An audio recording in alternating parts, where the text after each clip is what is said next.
امید ہے آپ سب خیریت سے ہوں گے۔ اگر آپ نے ابھی تک ہمارا چینل سبسکرائب نہیں کیا تو اسے ابھی سبسکرائب کر لیں اور بیل آئیکن کو دبانا بالکل بھی مت بھولیں۔ شکریہ۔ نمبر 10، سنگ ماں۔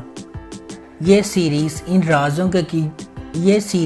رازوں کے گرد گھومتی ہے جو اس وقت کھلتے ہیں جب ایک نوجوان ہلمند اپنے والد کے قتل کا بدلہ لینے کا فیصلہ کرتا ہے۔ یہ غگ کی شکل میں خواتین پر ہونے والے ظلم پر توجہ مرکوز کرتا ہے۔ یہ محبت اور انتقام کی ایک ماورائی کہانی ہے۔ سنگ ماں ایک ایسے خاندان کی کہانی کی پیروی کرتا ہے جو پاکستان کے قبائلی علاقوں سے تعلق رکھتے ہیں۔ ڈرامے میں بتایا جائے گا کہ کس طرح ایک جھوٹی روایت کی وجہ سے لوگوں کو اپنی جانیں اور محبتیں قربان کرنا پڑتی ہیں۔ نمبر 9، میرے ہم نشین۔ میرے ہم نشین ایک دلکش داستان ہے جو خواہشمند خوابوں، امیدوں اور اقتدار کے لالچ کے درمیان جدوجہد کو سمیٹتی ہے۔ خجستہ ایک ذہین اور پر اعتماد لڑکی ہے جس کا تعلق ایک قدامت پسند اور روایتی خاندان سے ہے جو پہاڑی علاقوں سے تعلق رکھتے ہیں۔ ڈاکٹر بننے کا اس کا جذبہ اس کے بچپن کے صدمے سے پیدا ہوا جب اس نے زندگی کے اوائل میں اپنی ماں کو کھو دیا۔ صحت کی دیکھ بھال کی خدمات میں انقلاب لانے کے لیے خجستہ امیدوں اور خوابوں سے بھرپور ہے۔ دوسری طرف خجستہ کا کزن درخزئی ایک گرم سر اور مغرور آدمی ہے جس کی پسماندہ سوچ اسے خجستہ کی اعلیٰ تعلیم کے بارے میں غیر محفوظ بناتی ہے اور اسے اپنے قابو میں رکھنا چاہتا ہے۔ نمبر 8، حبس۔ حبس ایک غیر معمولی ڈرامہ ہے جس میں ایک ایسی کہانی ہے جس میں ایک محبت کرنے والے جوڑے کو شامل کیا گیا ہے اور اسے ان غلط فہمیوں کے ذریعے بنانے کی کوشش کی گئی ہے جو بدقسمت حالات اور اپنے آس پاس کے لوگوں سے پیدا ہوتے ہیں۔ عائشہ نے باسی سے یہ سوچ کر شادی کر لی کہ یہ صرف محبت تھی جس کی وجہ سے اس کی والدہ نے باسی سے اس کی شادی کر دی، لیکن اسے یہ نہیں معلوم تھا کہ اس کے ساتھ کیا سودا کیا گیا ہے۔ نمبر 7، ہم تم۔ آدم سلطان اور نیہا قطب الدین بچپن کے حریف اور پڑوسی ہیں۔ آدم کا بڑا بھائی سرمد ایک پیشہ ور باورچی ہے اور ایک ریسٹورنٹ کا مالک ہے، اور سرمد کو نیہا کی بڑی بہن ماہا سے محبت ہے۔ ماہا کو یوگا کرنے کا شوق ہے اور اپنے جسم کو شکل میں رکھنا اور اپنی خوراک کا خیال رکھنا۔ قطب الدین، نیہا اور ماہا کے والد اپنی بیٹیوں سے زیادہ آدم پر توجہ دیتے ہیں کیونکہ اس نے ہمیشہ بیٹا نہ ہونے پر افسوس کا اظہار کیا ہے۔ آدم، جس کے اپنے والد نے ساری زندگی مالی اور جذباتی دیکھ بھال کے والد کے فرائض کو نظر انداز کیا ہے، کتب کا بھی دل کی گہرائیوں سے احترام اور خیال رکھتا ہے۔ نمبر 6، قلندر۔ قلندر ایک لڑکی کے اپنے خدا اور اس کے فیصلوں پر پختہ یقین کی کہانی ہے جبکہ باقی دنیا اسے تکلیف پہنچاتی، بدنام کرتی اور چیلنج کرتی رہتی ہے۔ در عدن ایک نوجوان اور معصوم لڑکی ہے جو اپنے چچا اور خالہ کی دیکھ بھال میں پروان چڑھی ہے۔ کم عمری میں یتیم ہونے کے باوجود در عدن اپنے چیلنجز اور مشکلات کے بارے میں شکایت نہیں کرتی۔ اس کے برعکس تبریز ایک خوبصورت نوجوان ہے جو زندگی میں عظیم چیزیں حاصل کرنے کی خواہش رکھتا ہے۔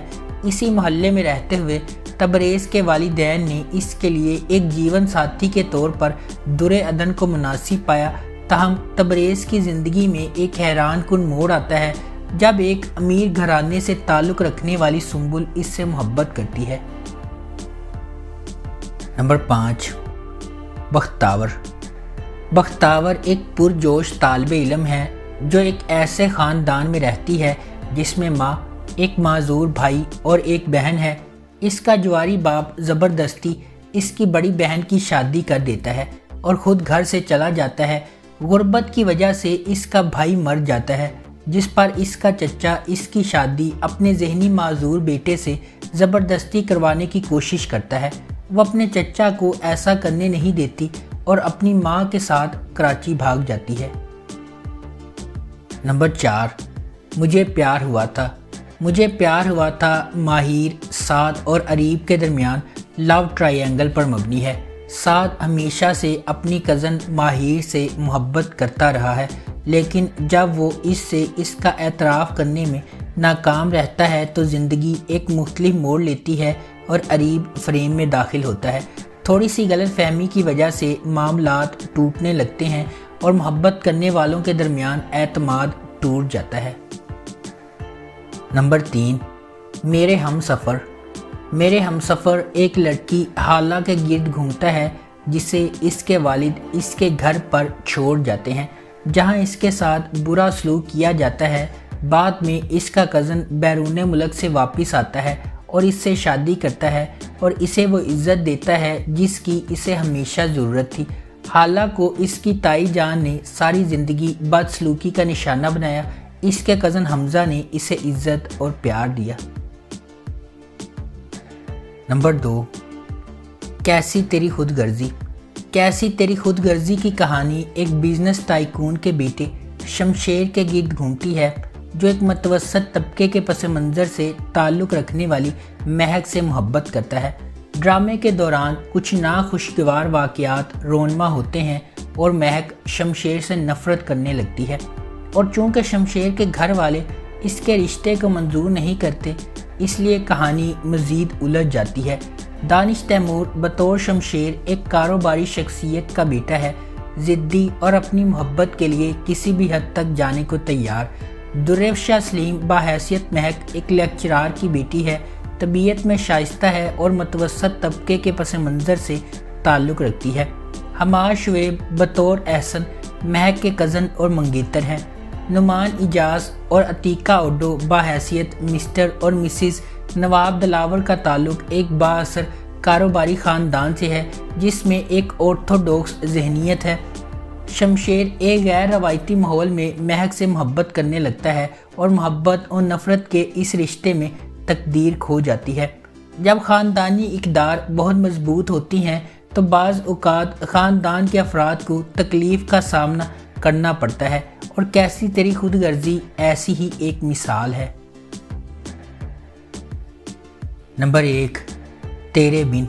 میرب ایک پرجوش اور خوبصورت نوجوان لڑکی ہے جو اعلیٰ تعلیم حاصل کرنا چاہتی ہے۔ اس کی پوری دنیا اس کے والدین کے گرد گھومتی ہے اور وہ ان پر سب سے زیادہ یقین کرتی ہے۔ اس کی مضبوط اور پر اعتماد شخصیت اسے اپنے آس پاس کی سماجی ناانصافیوں کے خلاف کھڑا کرتی ہے۔ اس کے برعکس مرتسم کا تعلق ایک طاقتور اور بااثر خاندان سے ہے۔ وہ اپنے خاندان کے اخلاق اور روایات کا احترام اور قدر کرتا ہے اور خاندان کو نیچا دکھانے سے انکار کرتا ہے۔ میرب کی زندگی ایک غیر متوقع موڑ لے لیتی ہے جب اسے اپنی اور مرتسم کی زندگی کے بارے میں اپنے خاندان کے فیصلے کے بارے میں پتہ چلتا ہے۔ مرتسم کے خلاف میرب کی نفرت ماضی کے ایک خاندانی راز کے طور پر بڑھتی جا رہی ہے۔ مختلف پس منظر اور ذہنیت سے آتے ہوئے مرتسم کو میرب کے اپنے تئیں متکبرانہ رویے کا احساس ہونے لگتا ہے اور وہ اسے اپنے لیے ایک چیلنج سمجھنے لگتا ہے۔